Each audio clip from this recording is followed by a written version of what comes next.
Imagine needing to work with a large amount of data, such as test scores for a group of students. Manually creating individual variables for each piece of data would be impractical and inefficient. Arrays allow us to efficiently organize and manage large sets of data by storing them in a single structure with indexed access. An array is a collection of elements of the same type that are stored in a contiguous block of memory. Arrays allow us to group multiple pieces of data of the same kind under a single name, making it easier to work with them. In this video, we will cover some array basics, including one-dimensional arrays, two-dimensional arrays, and finally, a conclusion and an overview of the pros and cons of arrays. To declare an array, you need to specify an array name, followed by the number of array elements in square brackets. The elements are of the same data type as specified in the declaration. Here lies the power of arrays.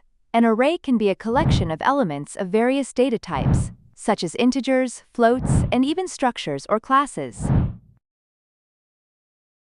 Let's consider we declare an array with 5 integer elements. In memory, 5 consecutive locations will be allocated for integers, indexed from 0 to 4, for a total of 5 elements. It's important to note that indexing starts from 0. Since we only declare the array without initializing it, the array elements will contain random values, which are the leftover values in memory at the time of declaration. These are referred to as garbage values. However, if we declare and initialize the array at the same time, we can provide initial values to the elements. There are several ways to do this. We can initialize each of the 5 elements by providing values inside curly braces, one by one. We can specify fewer than 5 elements, for example only 2, and the remaining elements will be initialized to 0. Alternatively, we can simply write a single 0 in curly braces, which will initialize the entire array with zeros. If we omit the number of elements during the declaration, but provide initial values in curly braces, the compiler will automatically determine the size of the array based on the number of values provided. To access or modify an element of the array, you need to use the array name followed by the index of the element in square brackets. Remember, indexing starts from 0. Array indexing can be done in different ways. You can use the index directly in square brackets, or you can use pointers. The name of the array is essentially a pointer to the first element of the array. So, to access the third element, with index 2 you can add 2 to the starting address of the array, and then dereference it.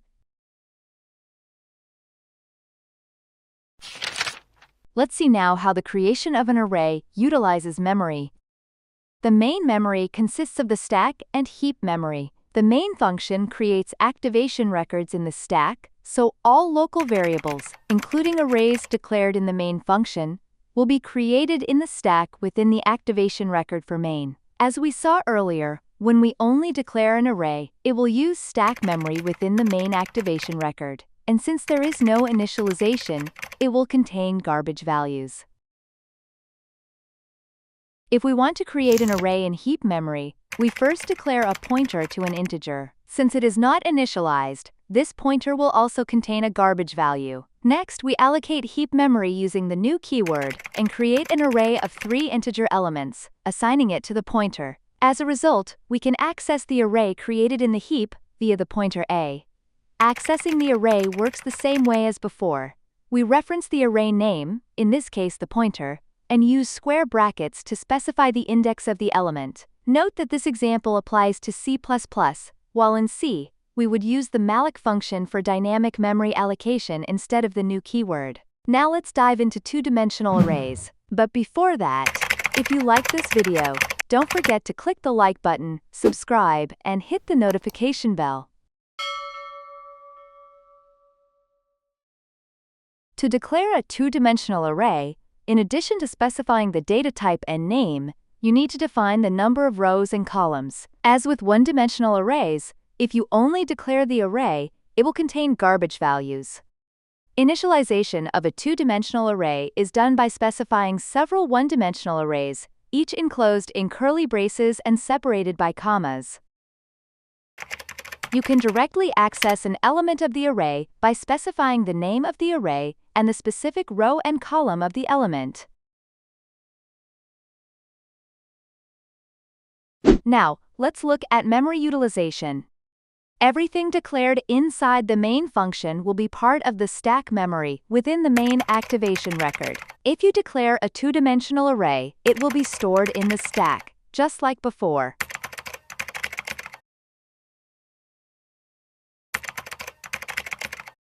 Next, let's see how we can create a two-dimensional array in heap memory. First, we declare an array of pointers to integer values. Yes, an array can store pointers as well. Since it is not initialized, the array will initially hold garbage values. Then, we allocate memory on the heap for an array of 4 integers and assign it to the first element of array A. We do the same for the other 2 elements of A. Accessing an element is the same.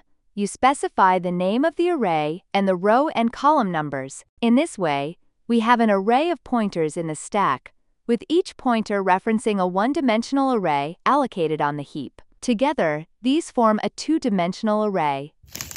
Now let's consider another method. We create a double pointer variable A in the stack. This is actually a pointer to a pointer. We then allocate an array of 3 pointers on the heap and assign it to the variable A.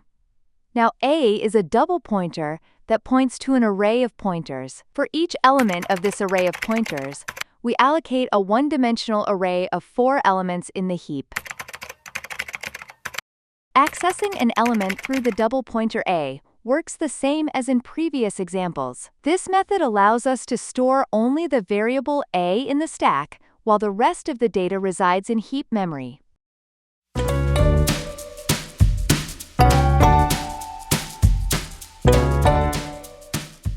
Arrays are a fundamental data structure in programming, and as such, they come with a range of advantages and disadvantages compared to other data structures. Let's check advantages of arrays.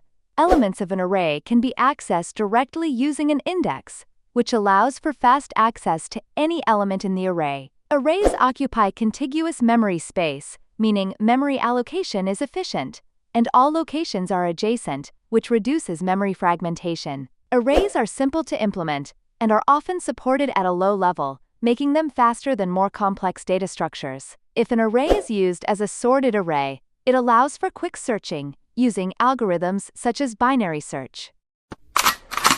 Let's now see disadvantages of arrays.